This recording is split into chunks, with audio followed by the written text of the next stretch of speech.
What's up, Ramley? You are now in the kitchen with Chef Nixon for all your fixings for the latest and greatest about VCU's men's basketball team. So, had a game yesterday. VCU hosted Jacksonville State. How'd it go? What'd you think? Let's get into it. Jacksonville State came into VCU yesterday trying to rebound from a disappointing loss to Southern Alabama. I was able to watch that game actually. And to be honest with you, what I took from that game wasn't really in Jacksonville State's favor.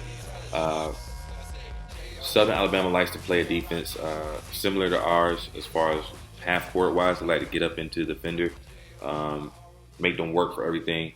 And I don't think that Jacksonville State did a good job of handling that pressure. So I knew coming into this game that they were going to struggle with that. And if you're going to struggle with taking care of the ball against VCU, it's going to be a long night for you. But on the contrary, they are a very long and athletic team. All their guards are long and lanky, outside of maybe like two.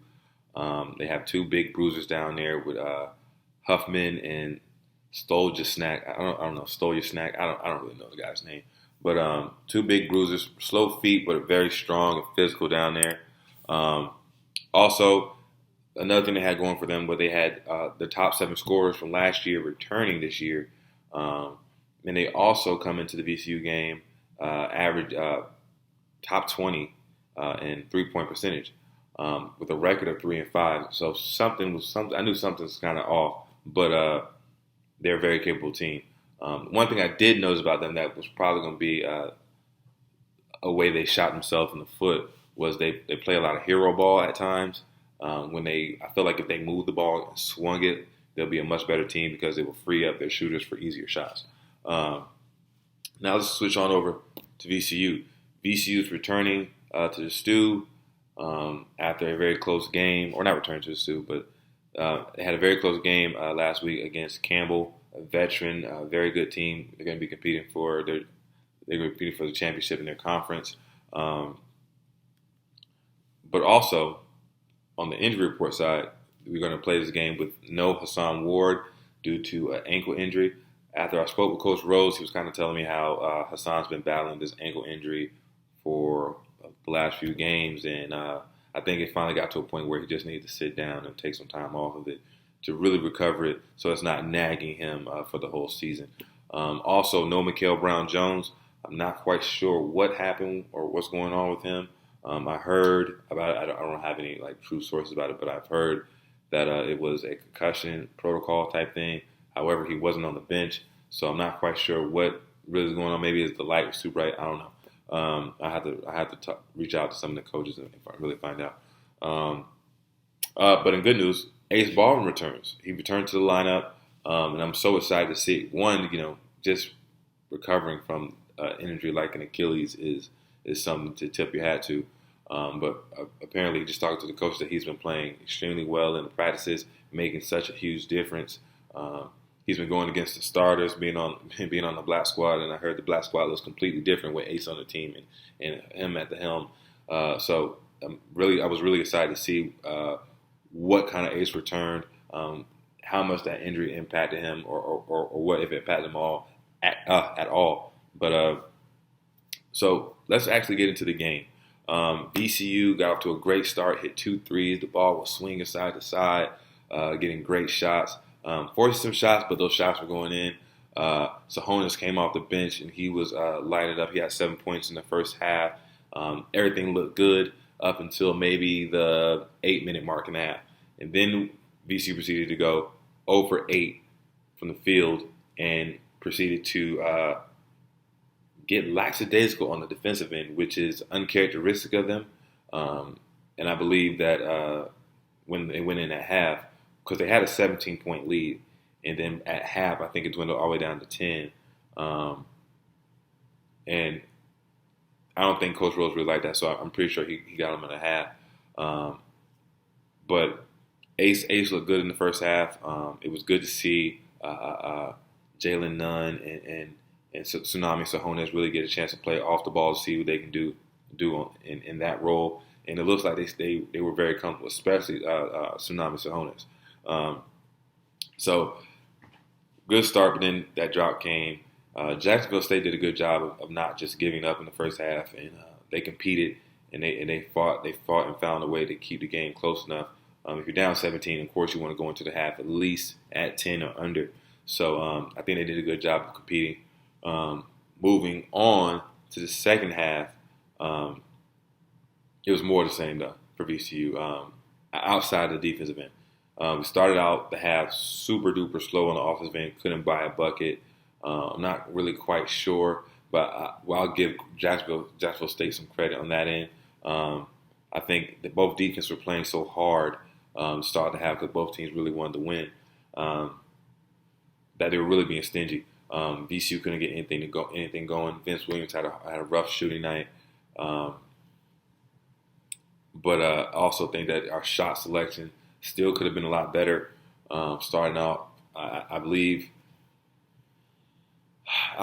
that people want to win, but sometimes when you play certain teams that have a certain style, you feel as if you kind of get drawn into how they play. There was a little bit of hero ball early on in the half, which is I believe is detrimental to the team's success. However, they were able to get it going by really hanging their hat on the defensive end. I think at the 9-minute mark, basically 10 minutes into the game, in the second half, both teams only scored 8 points. And that's either you're playing terrible basketball or it's just a defensive struggle. Both teams are really locked in on defensive end. And I think for the most part, Jacksonville State couldn't score because of VCU's defense. And I think for us, Jacksonville State did a pretty decent job, but also we weren't really moving the ball the way we should to get the best shots we could, too. And I guess you could say the same for Jacksonville State. But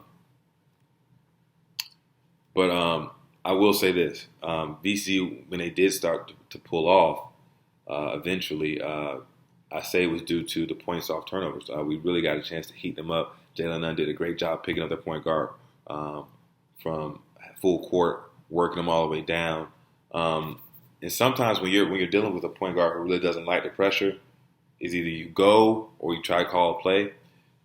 Jacksonville State's point guard Finch, he was more the type to just try to attack, which is playing into VCU's hands because basically he's getting worked all the way to half court. So he gets to half court and there's about 20 seconds left, maybe like 21.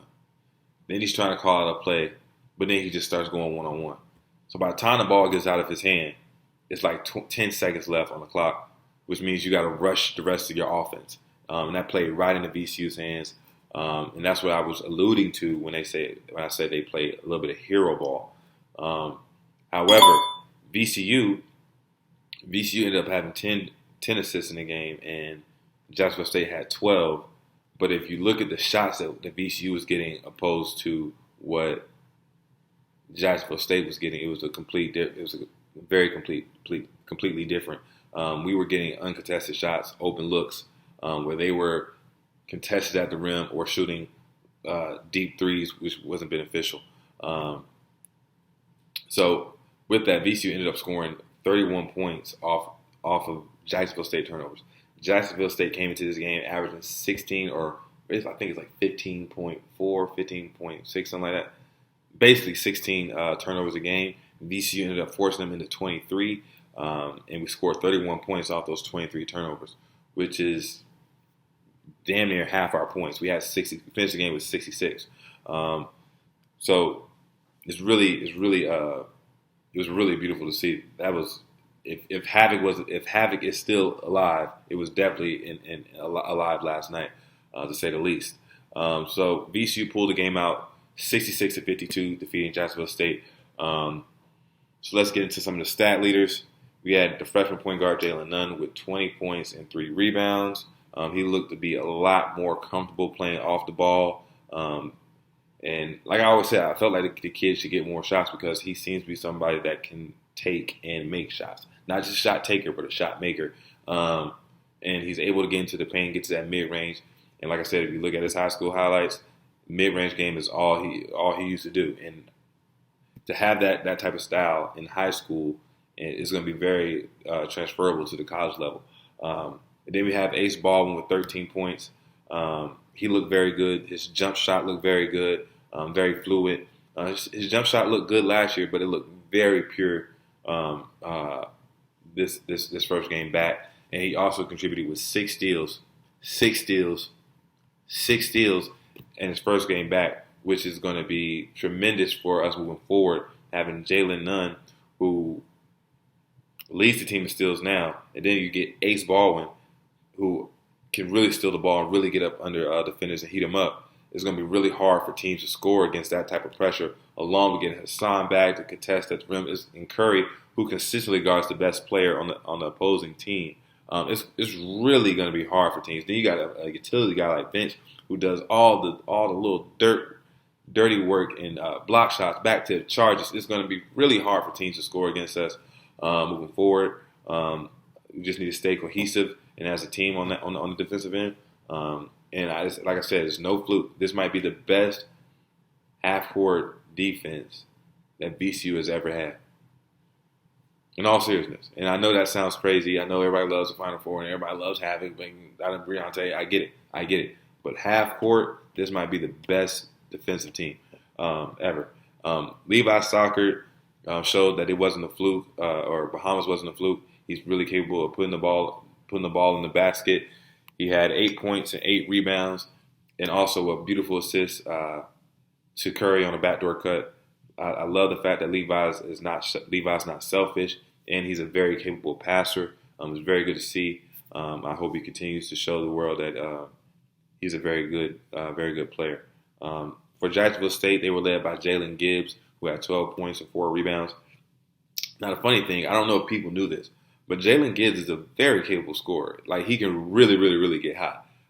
He played Elon 2 games ago and had 40 points off 17 shots and was 10 for 12 from 3. So the guy can really, really, really fill it up. But he didn't have a good game against us. He had 12 points, but I'll say at least half of those came in like the game was already decided time. And their leading scorer, Adams, finished the game with 2 points and fouled out the game. VCU completely took him out of his rhythm, completely took him out of the game. He didn't have a good night whatsoever. Then they had Jay Powell come off the bench and give them 11 points and 4 rebounds. Now, the funny thing about that is, out of the previous 7 games, Jay Powell has only scored 11 points total in all those games together, and barely got minutes. And now against us, he got some minutes, and he played actually very well, but it just wasn't enough. So let me go into these takeaways. The takeaways, Ace Baldwin's impact. All right, let's start on the defensive end. We kind of touched on that earlier, how he's a guard who likes to get up on the defenders and really make them work. But one thing I didn't really say was how he reads the defense, and on the help side, he's going to be such a good defender. Like throwing the ball into the post when Ace is around isn't going to be an easy thing to do. VCU's capability with active hands was already evident without Ace, but now with his knowledge on the defensive end and his grittiness on the defensive end and his defensive capabilities already, it's going to be a nightmare for anybody trying to score on us. And I'm excited to see how we play in conference against teams who are supposed to be these teams that are better, supposed to be better than us. So I really want to see how they can handle our defense. It's going to be really exciting to see. We got a very versatile bunch of guys this year, and I'm super excited about that. So Jalen Nunn averaging 2.1 steals, and as of right now, Ace is averaging 6 steals a game. We only have 1 game back, so I know that's going to come down, but we'll see. You know, to have 2 players competing for how many steals you get a game is a wonderful thing to have. So on the offensive end, and this is where I think that Ace is going to have the most impact. I believe he's going to have the most impact, and that's going to be on the offensive end for a plethora of reasons. Number 1 is he's a leader. He knows how to calm things down. And one of the biggest problems we had was, closing games out. And Ace has the experience. And if you know Ace, he has the toughness that he's not going to allow certain things to happen. So, I mean, for instance, if we take Ace and we plug him into certain games like the UConn game or if we plug him into the Chattanooga game. I believe we pull those games out. You know what I mean? I believe we pull those games out just because we're gonna value the possession more, and we're gonna get a better shot than we were getting in those moments with him being on the court. Also, it allows Jalen Nunn, who I always believe need to get more shots. I've been saying that. I know you're probably tired of hearing me say it. I believe because he's a shot taker and a shot maker. And it frees him up to just do that more. He doesn't have to worry about setting up the offense. He can, be on the wing, catch and shoot. Be on the wing, catch and drive and attack. And that was evident last night because he was able to, score 20 points. Also, it's going to benefit Tsunami Sahones. Tsunami Sahones came in the game with so much confidence because he's finally playing his position. He came here to be a scorer. He's a two guard. But with the injuries we had, we had to put him at some one, which injuries suck. But in this case, I think it was the best thing that happened to VCU. Having Ace have to sit out forced Jalen Nunn and Tsunami Sahones to play some one against quality teams, some ranked teams in the nation. Forced them to get that under their belt, which made them more comfortable at the one. Then we got three guys who are comfortable playing the one. And, that's three different ball handlers we can have on the court at the same time, which is going to be really great to see. Once they start playing together, it's going to be beautiful. And that's where I think Ace Baldwin can help. He can really help set guys up. And I really think it's going to help Hassan Ward when he comes back. Ace's ability to get into the paint. Hassan just has to have his hands ready, catch and go up, catch the alley. Is going to make it so much easier for him. So I'm glad that Ace is back healthy. I'm glad that he hasn't taken a step back in his game. Like he actually took a step forward. So I'm excited to see that. Now I had someone on Twitter point this out to me last night and asked me what I thought about it. And it's basically that between Jalen Nunn and Ace Baldwin, we had 0 assists, a donut. So what gives? Is that going to be an issue? Now, as of right now, I'll say no. Sometimes you got to take what the defense gives you. Sometimes the pass may not always be there. Jalen Nunn was too busy putting the ball in the cup. Same thing with Ace. There are 2 leading scorers. But I think that's nothing to worry about. It's the first game back. Ace was our leading assist guy last year. I don't think his game changed that drastically where he's not going to do that again. He has too much. He has too much vision. He's too much of a good player and leader to not get everybody involved. So I think it's just one game, and I don't think it's really any concern or anything to worry about moving forward. I think the assists will come eventually. I'm willing to bet on that. So looking forward, we got ODU on Saturday at ODU. It's a rivalry game. I want us to go down there and really stomp a mud hole in them, kick the door in, keep our foot in their throat, and blow them out the water. I don't want to hear any ice cream and cake. I don't want to see any celebration from ODU fans. I really want to dead them. And I think we have the capability to do that. I know that they have a pretty good defense as well, but they struggle offensively. And I think we're starting to take strides offensively, so I think that's going to be beneficial. We'll probably end up winning by 10 points. I'm going to be there, so make sure y'all tune in. Also, I want to just thank everybody for supporting me and just giving me the feedback and the encouragement with the commentary I've been doing on TV. Shout out to my man Scott for helping me along the way, helping me get prepared, showing me the ropes on how things go. So thank you, Ramley. But until next time, y'all stay safe and peace.